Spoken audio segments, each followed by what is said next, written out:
کہتے ہیں کہ ایک طوطا اور طوطی کا گزر ایک ویرانے سے ہوا۔ ویرانی کو دیکھ کر طوطی نے طوطے سے پوچھا، کس قدر ویران گاؤں ہے؟ طوطے نے کہا کہ لگتا ہے یہاں کسی الو کا گزر ہوا ہے۔ جس وقت طوطا طوطی باتیں کر رہے تھے، عین اسی وقت ایک الو بھی وہاں سے گزر رہا تھا۔ اس نے طوطے کی بات سنی اور وہاں رک کر ان سے مخاطب ہوا، تم لوگ اس گاؤں میں مسافر لگتے ہو، آج رات تم دونوں میرے مہمان بن جاؤ، میرے ساتھ کھانا کھاؤ۔ الو کی محبت بھری دعوت سے طوطے کا جوڑا انکار نہ کر سکا۔ انہوں نے الو کی دعوت قبول کر لی۔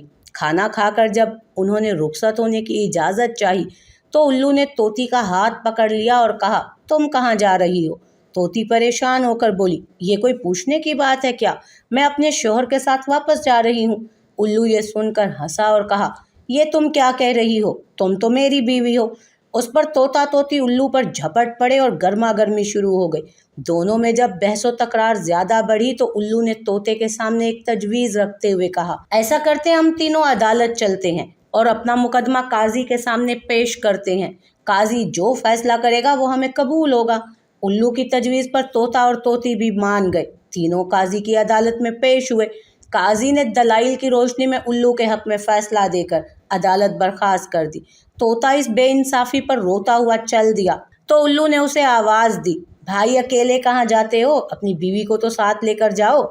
طوطے نے حیرانی سے الو کی طرف دیکھا اور پھر بولا، اب کیوں میرے زخموں پر نمک چھڑکتے ہو؟ یہ اب میری بیوی کہاں ہے؟ عدالت نے تو اسے تمہاری بیوی قرار دے دیا ہے۔